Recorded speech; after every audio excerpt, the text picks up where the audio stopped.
Hello student, Kalyani IAS academy के online platform पर आपका स्वागत है। मैं हूं लखन दाइमा।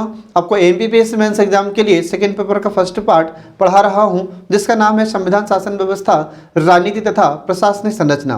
फ्रेंड, आज मैं आपको पढ़ाने वाला हूं सूचना के अधिकार के बारे में। तो भारत में सूचना का अधिकार नागरिकों को कैसे प्राप्त हुआ? तो भारत में नागरिकों को सूचना का अधिकार अधिनियम 2005 के तहत प्राप्त होता है।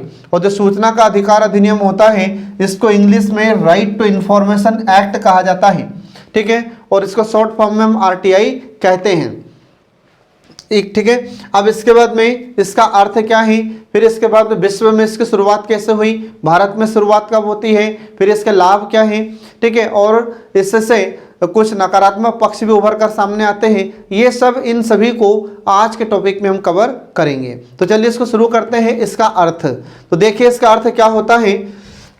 तो सूचना का अधिकार का अर्थ होता है कि आम जनता को सरकारी सूचनाएं प्राप्त करने की स्वतंत्रता या अधिकार, ठीक है। तो जब आम जनता को सरकारी सूचना प्राप्त करने का अधिकार होता है या स्वतंत्रता होती है, तो उसे ही हम सूचना का अधिकार कहते हैं। दूसरे शब्दों में हम कह सकते हैं कि सूचना का अधिकार अधिनियम से आशय यह है जानकारी का खुलापन, अर्थात सरकारी कार्यालय के द्वारा या सरकारी संगठनों के द्वारा जो भी कार्य किया जाता है, उसकी जानकारी आम जनता तक पहुंचना या आम जनता तक उस जानकारी को पहुंचाना, यही होता है सूचना का अधिकार, ठीक है। इससे जो प्रशासनिक कार्य होते हैं या प्रशासनिक संगठन या हमारे जो प्रशासनिक क्षेत्र होते हैं, इससे जानकारी में खुलापन आता है या इससे पारदर्शिता को बढ़ावा मिलता है।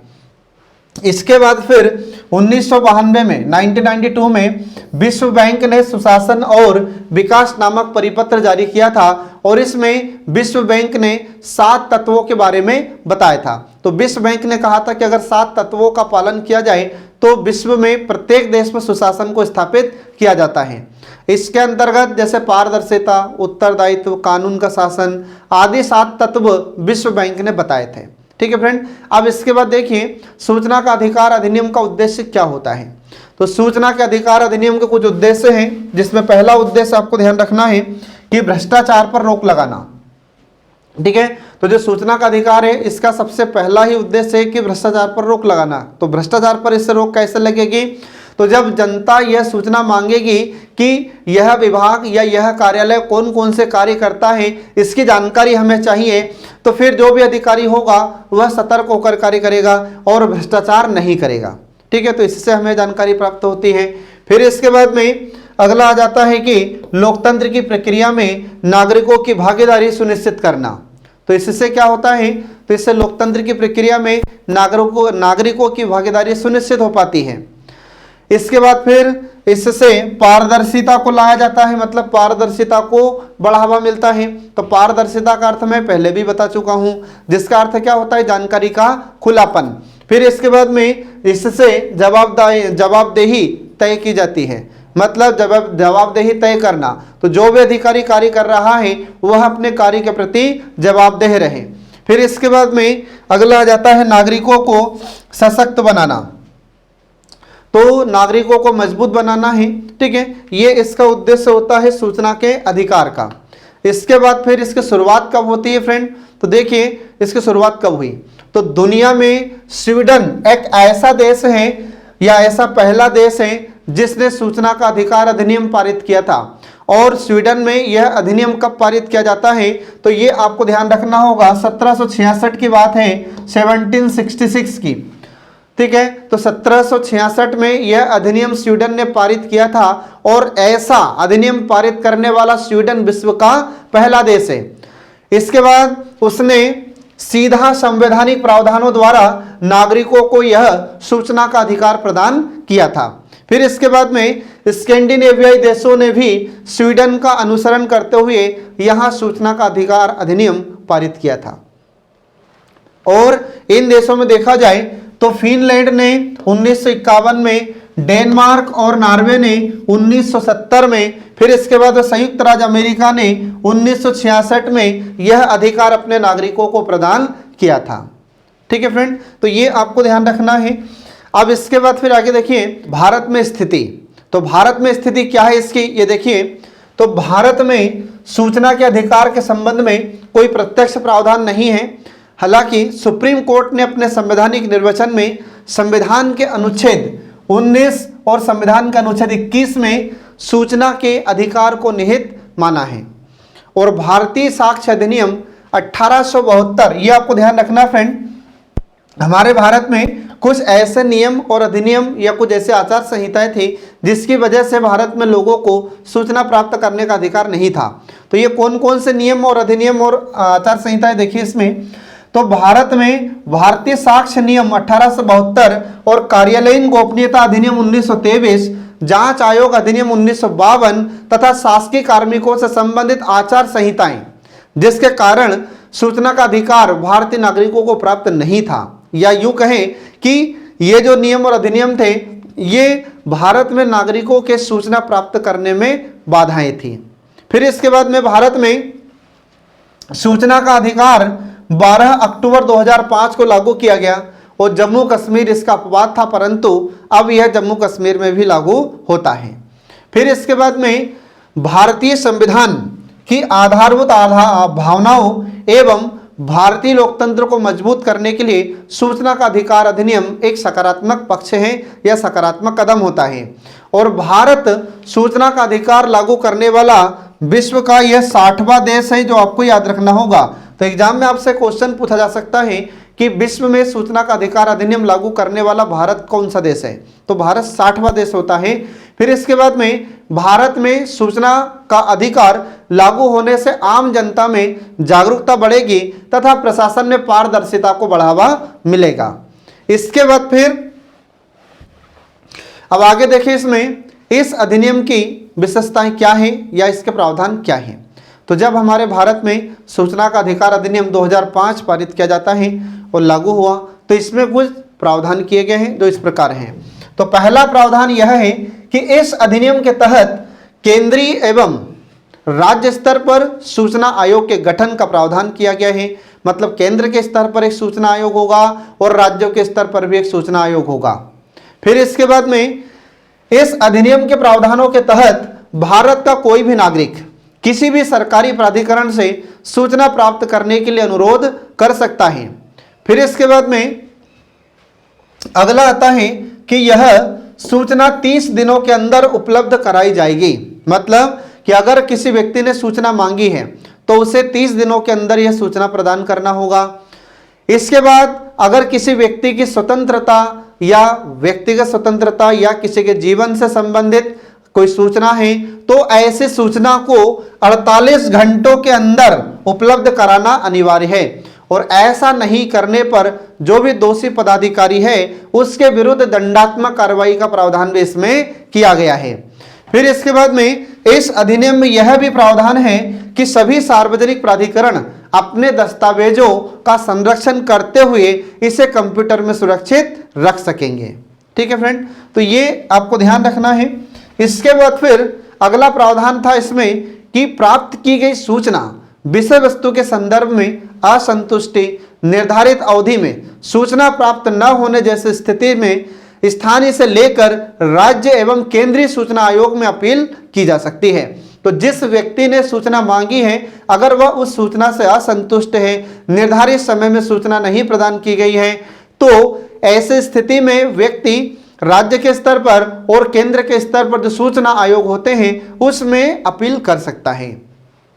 इसके बाद फिर इस अधिनियम के अंतर्गत सभी संवैधानिक पद, निकाय, संसद अथवा राज्य विधानसभा के अधिनियमों द्वारा गठित संस्थानों और निकायों को भी इसके दायरे में लाया गया है। ठीक है फ्रेंड, तो ये आपको ध्यान रखना है। तो एग्जाम में अगर आपसे क्वेश्चन पूछा जाता है कि सूचना का अधिकार अधिनियम 2005 में कौन कौन से प्रावधान थे, तो ये सारे प्रावधान आपको लिखने होंगे।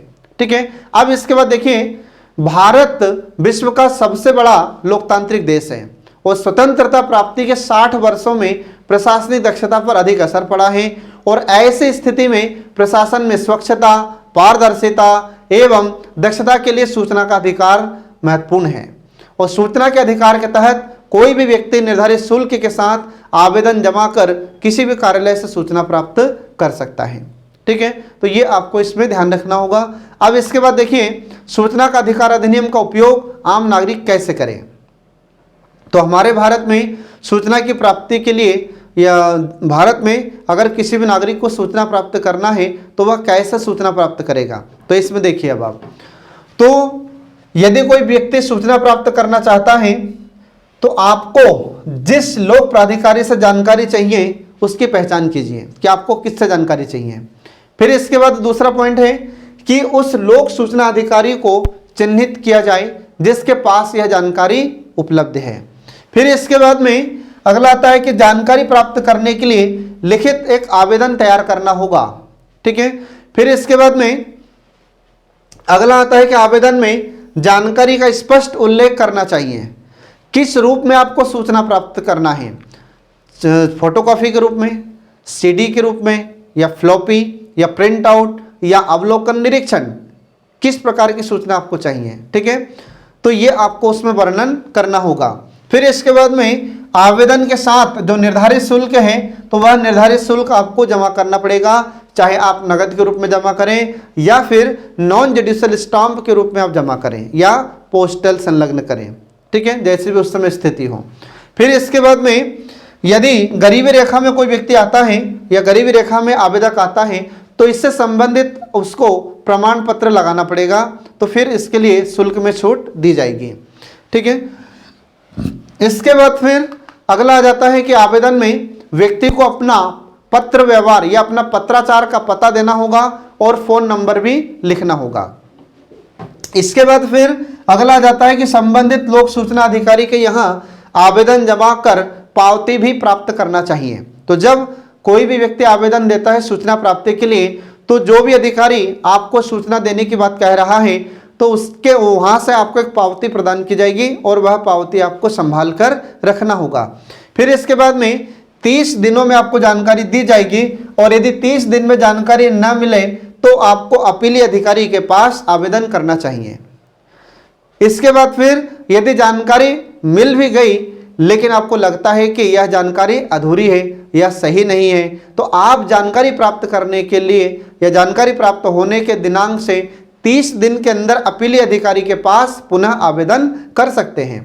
और इसके बाद फिर अपीली अधिकारी के स्तर से भी यदि समुचित कार्रवाई न की जा रही है अर्थात आपको जानकारी उपलब्ध न हो रही है तो ऐसी स्थिति में दूसरी अपील आप 90 दिन के अंदर सूचना आयोग के समक्ष कर सकते हैं।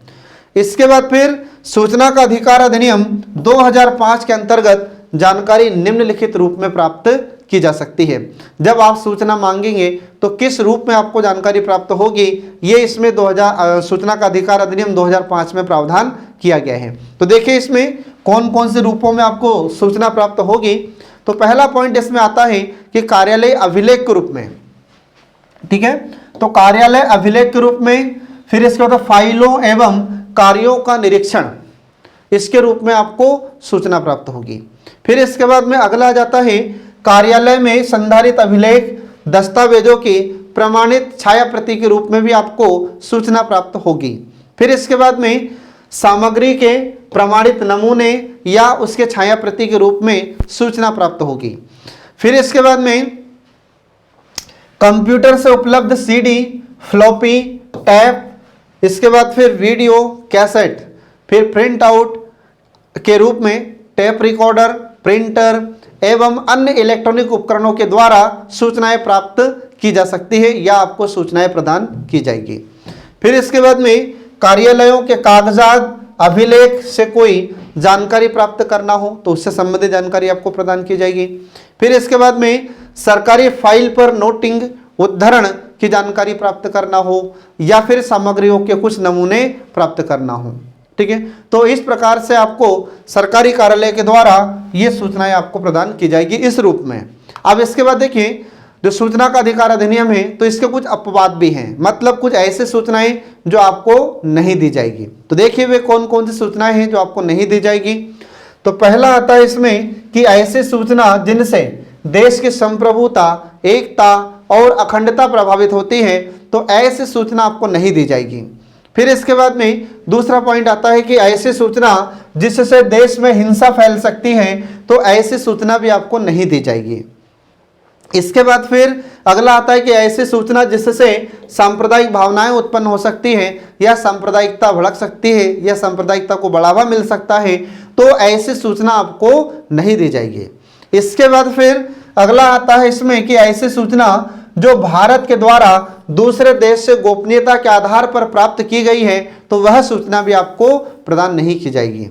इसके बाद फिर अगला पॉइंट आता है कि ऐसी सूचना जो भारत के साथ दूसरे देशों के जो संबंध है और उन संबंधों पर बुरा असर पड़ सकता है, तो ऐसी सूचना आपको नहीं दी जाएगी। इसके बाद फिर अगला आता है कि ऐसी सूचना जिससे संसद एवं राज्य विधानमंडल के सदस्यों के विशेष अधिकार का हनन होता हो तथा किसी की स्वायत्तता गरिमा प्रभावित होती है, तो ऐसी सूचना भी आपको नहीं दी जाएगी। इसके बाद फिर अगला आ जाता है कि इसके कार्यक्षेत्र में केंद्रीय अन्वेषण bureau, raw, BSF, CISF, NSG जैसे संगठन शामिल नहीं हैं। फिर भी इन संगठनों के द्वारा मानव अधिकारों का उल्लंघन किया जाता है या भ्रष्टाचार संबंधी कोई घटनाएं घटित होती है, ठीक है, तो इस प्रकार की सूचनाएं भी आप प्राप्त कर सकते हैं। ठीक है फ्रेंड, तो ये आपको इसमें ध्यान रखना है। तो एग्जाम में आपसे क्वेश्चन पूछा जा सकता है कि सूचना के अधिकार अधिनियम का अपवाद क्या है, तो ये अपवाद आपको लिखना होगा और यह आपसे 5 नंबर में क्वेश्चन पूछा जा सकता है। ठीक है, अब इसके बाद देखिए कि केंद्र तथा राज्यों में स्थिति इसकी जो सूचना का अधिकार अधिनियम है, ठीक है, इसके भारत में मतलब केंद्र तथा राज्यों में क्या स्थिति है। तो देखिए इसमें सूचना का अधिकार अधिनियम लागू होने के बाद केंद्र तथा राज्यों के स्तर पर सूचना आयोग के गठन का प्रावधान किया गया है। अर्थात केंद्र के स्तर पर एक सूचना आयोग होगा तथा राज्यों के स्तर पर भी सूचना आयोग होगा। तो प्रत्येक राज्यों के लिए भी सूचना आयोग की व्यवस्था इस अधिनियम में की गई है। फिर इसके बाद में जब भारत में सूचना आयोग का गठन किया जाता है, तो इसके प्रथम मुख्य सूचना आयुक्त किसे बनाया गया था, तो इसमें आपको याद रखना है वजाहत हबीबुल्लाह को।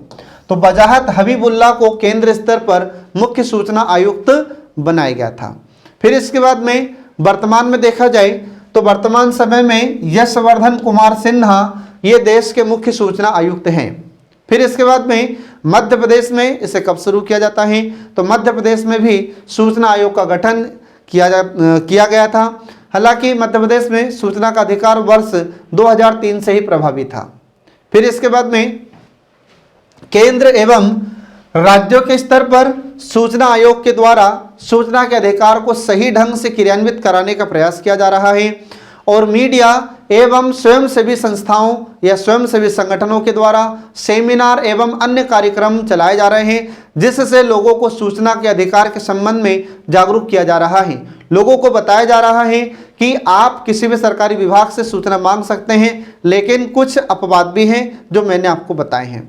ठीक है, तो जनता को सूचना के अधिकार के लिए या सूचना के अधिकार, ठीक है, क्या क्या है जनता के, इसके लिए भी ये संगठन जागरूक कर रहे हैं। तो मीडिया भी जागरूक कर रहा है और जो स्वयंसेवी संगठन है ये भी नागरिकों को जागरूक करने में लगे हुए हैं।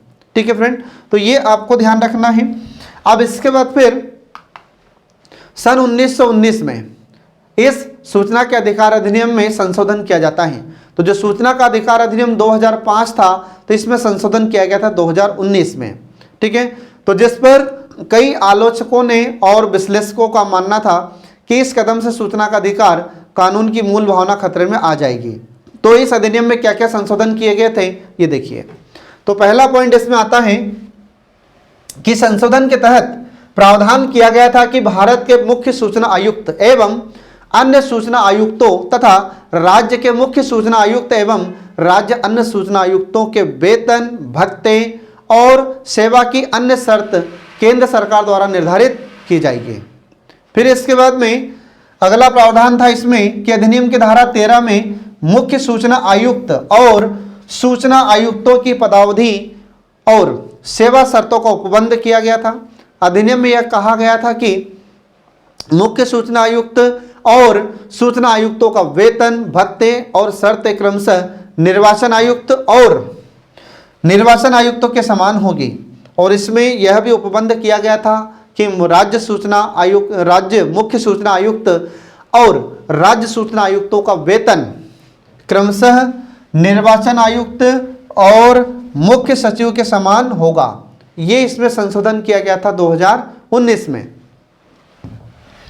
इसके बाद फिर सूचना के अधिकार का सकारात्मक पक्ष, तो इसके सकारात्मक पक्ष कौन कौन से देखिए इसमें। अब इसमें सूचना का अधिकार अधिनियम कब पारित होता है, तो 2005 में। यह एक महत्वपूर्ण अधिनियम है और जिसे वर्तमान में समस्त भारत में लागू किया गया है और सूचना का अधिकार हमारे भारतीय नागरिकों में क्रांति का कार्य कर रहा है।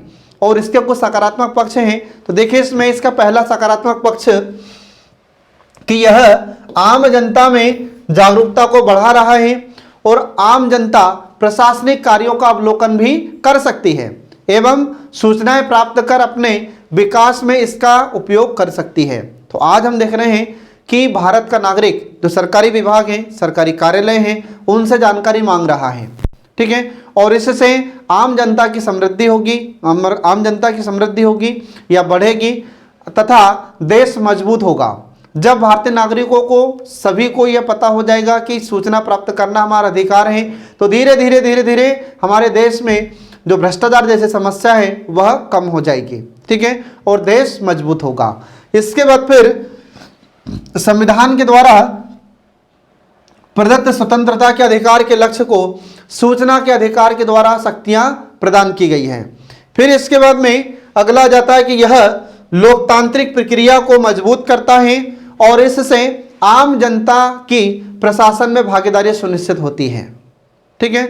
इसके बाद फिर अगला इसका सकारात्मक पक्ष यह है कि यह समाज के गरीब और वंचित वर्गों को सार्वजनिक नीतियों और कार्यों को करने के लिए या कार्यों के करने हेतु सशक्त बनाता है या मजबूत बनाता है, जिससे उनका कल्याण संभव हो सकेगा। फिर इसके बाद में यह सरकार के सभी कार्यों को आम जनता के समक्ष जांच के दायरे में लाता है, ठीक है। तो ये आपको ध्यान रखना होगा। लेकिन कुछ कार्य ऐसे होते हैं जिनकी सूचना नहीं दी जाएगी, जो मैं आपको अपवाद में बता चुका हूं। फिर इसके बाद में यह सरकार और सरकारी विभागों को और अधिक जवाबदेही बनाता है और उनके कार्यों में पारदर्शिता लाता है। फिर इसके बाद में अगला है इसका सकारात्मक पक्ष कि यह सार्वजनिक प्राधिकरण द्वारा आवश्यक गोपनीयता को हटाकर निर्णय में सुधार करता है। इसके बाद फिर अगला इसका सकारात्मक पक्ष यह है कि सूचना का अधिकार लागू होने से आम जनता को संतुष्टि प्राप्त होती है, शांति एवं स्थिरता को बल मिलता है। इसके बाद फिर जनता का मतलब जो भारतीय नागरिक हैं, तो नागरिकों का प्रशासन में लगाव बढ़ता है या प्रशासन में विश्वास बढ़ता है।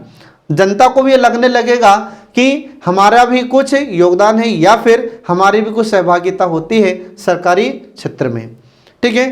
तो इससे फिर अपन देखते हैं धीरे धीरे देश मजबूत होगा जब लोगों को जानकारी प्राप्त होगी तब, ठीक है फ्रेंड। इसके बाद फिर अगला आ जाता है कि इसके द्वारा प्रशासन में स्वच्छता, पारदर्शिता और स्फूर्ति आती है। दूसरे शब्दों में कहें तो यह भ्रष्टाचार पर नियंत्रण करता है। फिर इसके बाद में अगला आ जाता है कि सूचना के अधिकार के लागू होने से सर्वोच्च न्यायालय, उच्च न्यायालय में लंबित मामलों को तेजी से निपटाना संभव हो पाया है।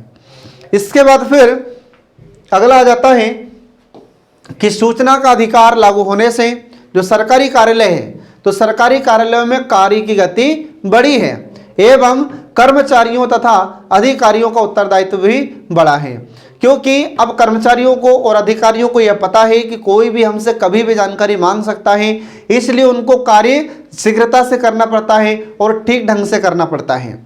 फिर इसके बाद में अगला आ जाता है आम जनता द्वारा सूचनाएं प्राप्त किए जाने पर सरकार के द्वारा चलाई जा रही विकास एवं कल्याणकारी योजनाओं, कार्यक्रमों का लाभ आम जनता को प्राप्त हो रहा है, क्योंकि अब आम जनता पूछती है कि सरकार हमारे द्वारा हमारे लिए कौन कौन सी योजनाएं चला रही हैं, ठीक है। तो जनता सरकार से पूछती है, जनता को भी अधिकार प्राप्त हो चुका है, इसलिए जो भी अधिकारी उसमें कार्यरत है उसको ईमानदारी से कार्य करना होगा और शीघ्रता से कार्य करना होगा, ठीक है।